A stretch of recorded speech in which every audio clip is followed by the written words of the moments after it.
ஹரி ஓம் நமஸ்காரக. இப்போ நாம் காலம்பரை பார்த்தோம் ஸ்வர அக்ஷராணி. இன்றைக்கி படித்தோம். ஸ்வர அக்ஷராணியும் வெஞ்சனானியும் பார்த்தோம். அதை எப்படி எழுதுறதுங்கிறத இப்போ பார்ப்போம். ஓம் ஸ்ரீ குருபியோ நமக.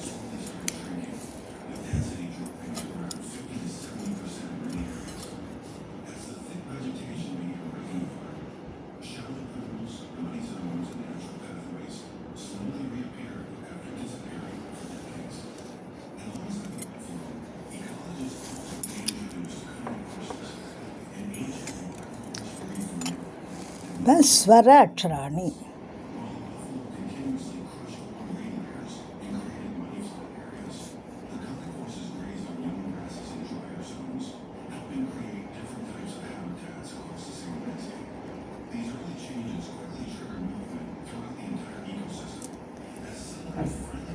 ஸ்வர அக்ஷராணி. ஸ்வர அக்ஷராணின்னா என்ன? உயிரெழுத்துக்கள். உயிரெழுத்துக்கள் உங்களுக்கு ஆனால் அவனா தெரியும். அதே மாதிரி தான் சமஸ்கிருதத்தில் 1-2 எழுத்து வித்தியாசமாக இருக்கும்.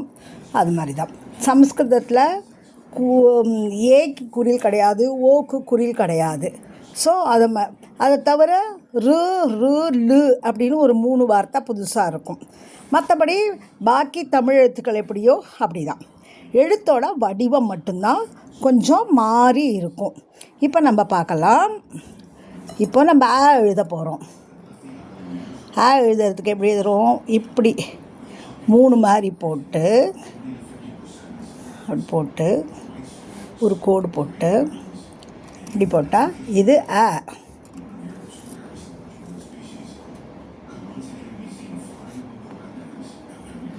இது அடுத்தது நம்ம எழுத போகிறோம். தமிழ் எழுத்தெல்லாம் கோட்டுக்கு மேலே எழுதுவோம். சமஸ்கிருத எழுத்தெல்லாம் கோட்டுக்கு கீழே எழுதுவோம். இப்போ அப்படிங்கிறச்சே இந்த இடத்துல ஒரு இப்படி 3 மாதிரி போட்டு இப்படி போட்டு இப்படி கொண்டு வந்து இது அடுத்தது அதுக்கப்புறம் என்ன இது எப்படி எழுதுகிறோன்னா இப்படி போட்டு ஒரு எஸ் மாதிரி போட்டு இப்படி கொண்டு வரோம். அடுத்தது அது எப்படி எழுதுகிறோம்? இப்படி எஸ் மாதிரி கொண்டு வந்து கீழே போட்டுட்டு தலையில் ஒரு கொம்பை போடுறோம். போட்டு இந்த தலைக்கோடு போடுறோம். அடுத்தது எழுத போகிறோம். எப்படி எழுதணும்? ஒரு 3 மாதிரி போட்டு தலையில் ஒரு கோடு போட்டால் அடுத்தது இது எப்படி எழுதுகிறோம்? அதே 3 மாதிரி போட்டு ஒரு கொம்பு நடுவில் போடுறோம். இது அடுத்தது ருங்கிற ஒரு புது வார்த்தை. அதாவது இப்படி அப்படின்னு சொல்கிற மாதிரி. இதை கொஞ்சம் நிருப்பம் அப்படிங்கிறத சொல்கிற மாதிரி வர ருன்னு சொல்கிறோம். வரல ஒரு வருது இல்லையா, அந்த ரூன்னு வச்சுக்கலாம். இதை எப்படி எழுதுகிறோன்னா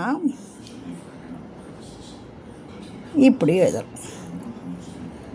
அதாவது தோற்றத்தில் பார்த்தா நடுவில் ஒரு டி இருக்குது, சைடில் வி இருக்குது, இந்த பக்கத்தில் ஒரு கமர்ஷியல் அண்டு மாதிரி இருக்குது. இது போட்டால் இது அடுத்தது ரூ அப்படிங்கிறோம்.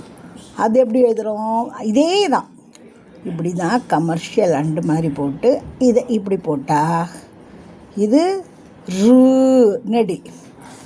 அடுத்தது லுங்கிற ஒரு வார்த்தை.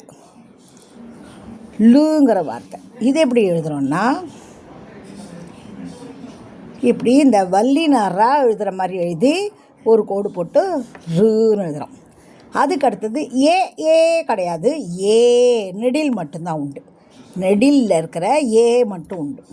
அது எப்படி எழுதுகிறோம்? இப்படி போட்டு சின்னதாக கொக்கி போட்டு இது அப்படிங்கிறோம். அடுத்தது அப்படிங்கிறத எழுதுகிறோம். தமிழில் இருக்கு இல்லையா, இந்த எப்படி எழுதுகிறோன்னா இந்த போட்டுட்டு தலையில் ஒரு கொக்கியை போட்டால் ஐ. இப்போ அதுக்கு அடுத்தது ஓ எழுதுகிறோம்.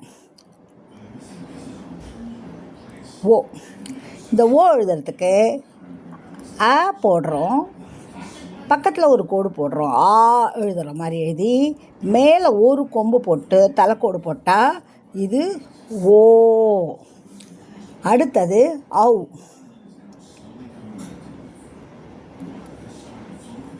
ஔ, இந்த ஔ எப்படி எழுதுகிறோம்? அதே ஆ போடுறோம். ஆ போட்டுட்டு தலையில் 2 கொம்பு போட்டு மேலே கோடு போட்டால் இது ஔ. அதுக்கு அடுத்தது அனுஸ்வாரம் அப்படின்னு சொல்லக்கூடிய அம்.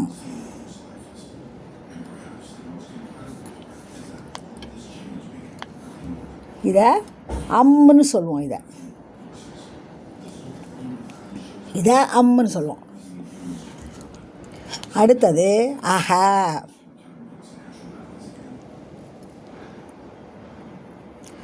இது எப்படி எழுதுவோன்னா அதே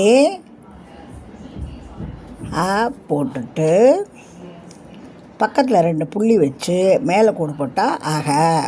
இதான் இப்போது உயிரெழுத்துக்கள் ஸ்வராட்சராணி. இது என்ன?